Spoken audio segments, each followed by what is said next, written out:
Greetings and welcome to Geeks Under Glass, where we take a closer look at all things nerd ephemera. Join us as our hosts, Drew and Thew, walk through the geekdom minutiae you never realized you cared for. Here they are with today's topic. Welcome, I am Drew. And I am Thew. And yes, indeed, this is Geeks Under Glass. We are going to be dabbling in a lot of things. Yeah. I did unfortunately have to put this show under the pop culture area of Blog Talk Radio because they don't really have... Yeah, I know. Believe me, I was trying to figure out what to put us under for a fan page. That was a journey in and of itself. Yeah. You can't really classify us as anything. We exceed all expectations of classification. Well, let's jump into what we were discussing. This whole thing, actually, the entire show came about in the discussion of stopping time and its physical effects. And we've just decided, you know what, we should record this and let other people listen to it as well. Now, I came down to the side that scientifically, physically, if you stop time, you should actually kill yourself. That if you stop time, the motion of air would stop, your ability to move objects would be stopped because to move something you have to have time. The three basic elements are space, time, and matter. If you eliminate any of those three, the other two cease to function. You can have space and you can have matter, but if you don't have anywhere to put it, any time to put it in, it doesn't work. So my thought was, if you froze time, stopped time completely, you could not draw a breath. Even if you were unaffected, you could not draw a breath because the air around you would be frozen in time. It can't move because you would be then therefore affecting time. It would have to have time to move. I tend to go with a different theory. I believe that all things, whatever force you exert upon them, be it molecules in the air or a ball that, when you stop time, say, is just hovering there. If you exert force on it, direct force on it, I do believe it will move. Admittedly, at a worryingly accelerated rate. Like, people will know where you've been just by following the sonic boom. Well, that was something else I had thought of. Let's go with yours for a moment and say it is true. Would you not basically catch fire from the friction that would be created by your motion, even just through the air? Would that not ignite the air itself? The speed at which, when time restarted, you still need some semblance of a spark. Well, my thought being, once you started timing it, that everything that you've affected would literally be basically in a hole that you have moved the air particles through. Would move instantaneously. Instantaneous motion of air is going to create incredible friction. I would dare say in a greater aspect than through a bolt of lightning, where we hear thunder, which is caused by the air suddenly expanding due to the it being superheated by the plasma, that is lightning. I did not know lightning was plasma. It is. As far I could be wrong on that, however. Don't quote me, but I believe that's what it's classified as.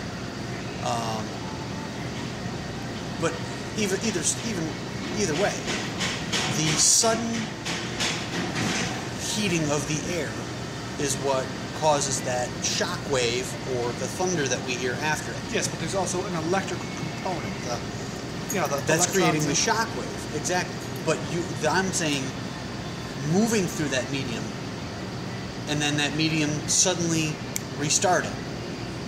That sudden motion that it now has would create a massive shock wave, I would think, And I would think that that sudden motion, that instantaneous motion, would create friction. Incredible amounts of friction. Like moving that ball through the air, that friction now that you've created, that instantaneous motion when time restarted, should actually cause that ball to explode.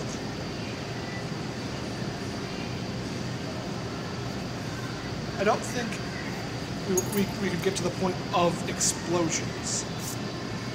Huge shock waves, perhaps. But I do feel simply moving through matter at an accelerated rate isn't enough to achieve combustion, even through friction. So you don't think that the friction would cause it to superheat? I do not. Interesting. A vacuum, yes. Yes, you definitely create a vacuum behind you, especially considering when you breathe. Oh, yeah. You may be respirating, but if you are in motion, you're taking in air in one position, you're exhaling it elsewhere. You've now created an overpressure here and an underpressure where you just were. Even if that distance is a matter of a couple of inches, you've still created two different pressure zones, and they're going to want to equalize as soon as time starts, creating a massive shock wave. They'll all just come together.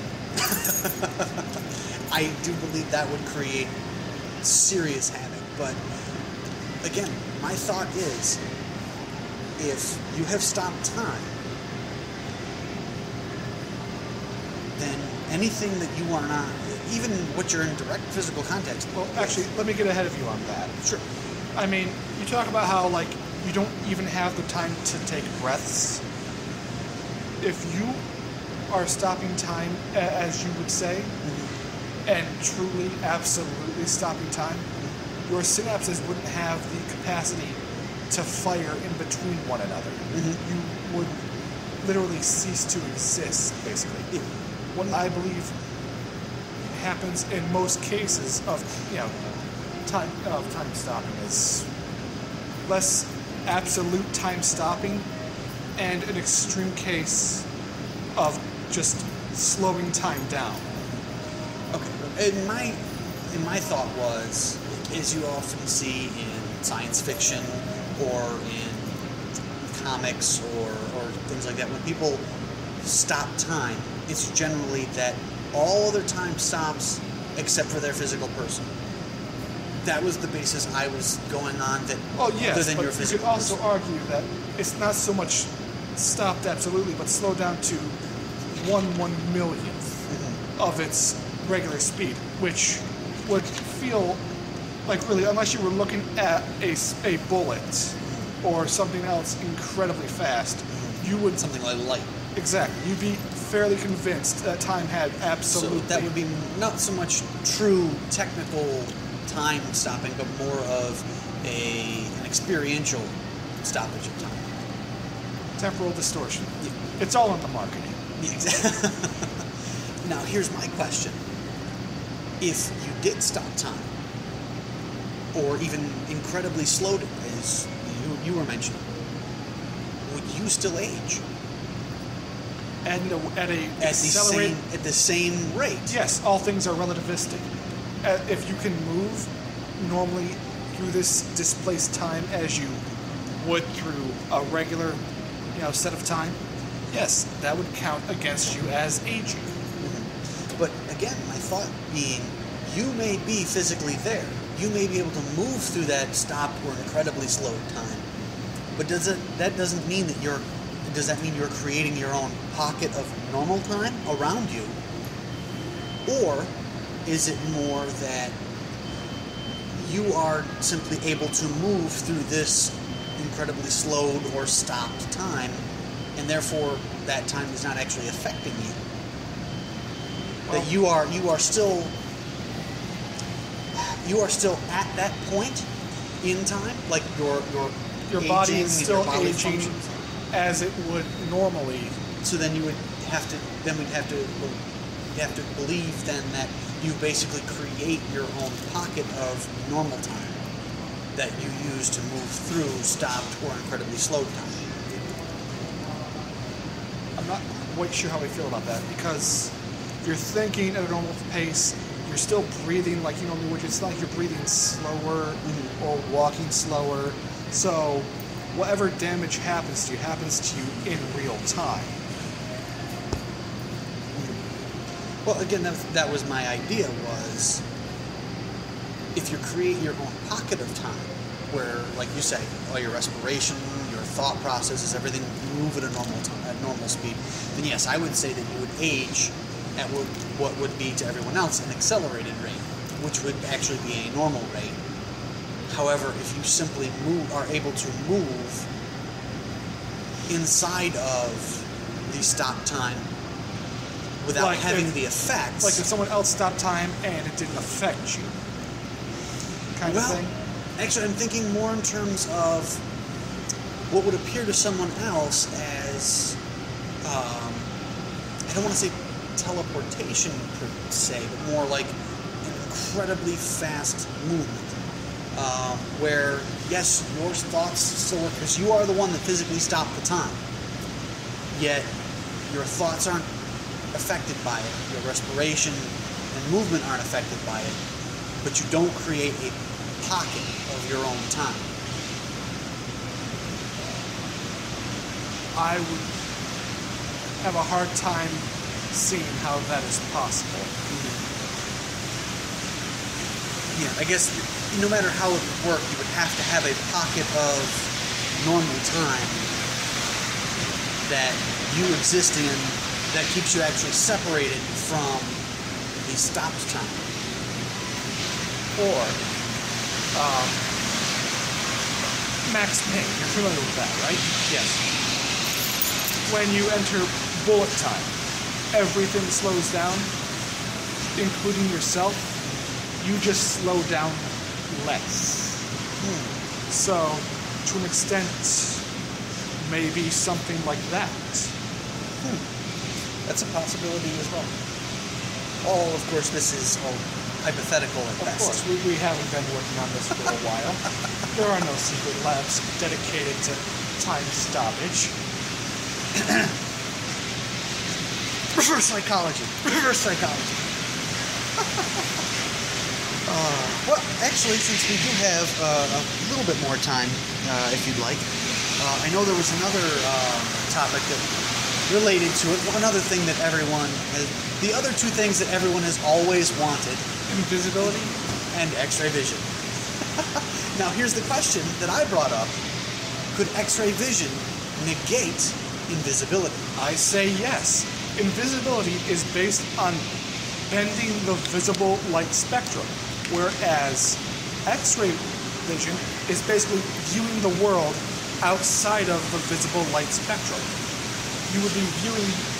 And another thing, every time you hear about X-ray vision, it's often like, oh, I can see those people through that wall, or oh, I can see that person's body underneath their clothes. It's never like, okay, I see a skeleton, and they got a dark mass on their lung that they really need to see a doctor. It's never like, No. I honestly feel like X-ray vision would be like detective mode from Arkham Asylum. Yes. But that's never how it's portrayed. It's always like... Well, of course, because that's what sells. It's like... And that's another show I think we should talk about, is the overpowered superheroes in the comic book realm. And one of them that has always bothered me is Superman, of course. And his X-ray vision, he was able to tune it, basically. Fine-tune it to exactly what he wanted. I have this feeling, though, that would not be something physically possible. Yeah, well, I think, it exists as a spectrum. I don't see it being like, okay, if I go to this end of the spectrum, I can see through this matter, or if I can go through this end of the spectrum, I can see through that matter. I view it more like a bell curve of varying degrees of intensity. Like this, I can kind of see stuff, or this, it's like, everything's skeletons, it's Halloween Town. Yeah. Well, and my thought, though, on it was that in terms of, it depends on how X-rays react. If X-rays move like visible light does in terms of how it moves through space, by technicality, you should be able to bend it as you do visible light. Okay. can't bend thermal imaging. But thermal imaging isn't light. Thermal imaging Well, neither is X-ray. X-ray is merely a means of radiation through which you can see beneath, the skin tissue. Well, it's a possibility as well. But here's the other question, though, on the other end of invisibility. Can you see? I say no, you cannot. If you are bending all the visible light around yourself, that means there's no light entering your eye to be able to create the images, and have the reflection that you can see anything else. It should make it perfect pitch black. If we're talking like a Sue Storm type of like invisibility bubble kind of thing, maybe. But if we're just talking about like my skin instantly bends light around it. Well, in that case, your eyes would still technically be visible. Yes, they'd be invisible, but light would still be able to hit them. Well, see, that's what I'm saying. If you're bending light, though, around you to the point that it meets on the other side to create, basically to make it so people see through you, because that's what invisibility does, is it bends the light around you so that when it gets to the other side, it just continues on in a normal pattern. So that light is not reflecting off of you to come back to you. So like I'm seeing you now, instead the light would bend around you and meet behind you again and continue on, so whatever's behind you would be what was reflected back to me. So if that's the case, that light has to go around you. It can't enter your eyes unless your eyes are visible. Or at least, at the very least, the corneas have to be visible so that that light can enter into your eye so that the image, that whatever's being reflected to you can be seen. That would be a otherwise. freaky thing to see. Yeah, a pair of a pair of corneas just walking down the street, minding their own business. Well, that's the things like, and of course this is science fiction, as we know, of course, is like your Hollow Man, or even Love me some Kevin Bacon. Well, who doesn't? he is talented. I will say that. He is Oh, talented. yes. I will say, however, the one science fiction, I guess, exception to the invisibility rule, I would say, would be the Predator. Because when he goes invisible, he no longer sees in a normal light spectrum. He sees everything in thermal. That's clever. I never thought of that. I always thought like that was just how he saw, like that was just how his eyes naturally work. If I remember correctly, that was only when he had the helmet on. I will take your word for that. I could be wrong. And Oh, of course you could be. anybody, if they want to feel free to correct me on or view on. Nitpick to all your nitpicking delights. Yeah, you can find us right here. You can comment, obviously on the show page. You can send us an email, geeksunderglass@gmail.com. Also, we have a Twitter account @Geeks Under Glass. All one word, obviously. No underscores, no dashes, no nothing like that. I assume that you're still working on the Facebook page? I have a fan page up. So far it's pretty spartan. Yeah.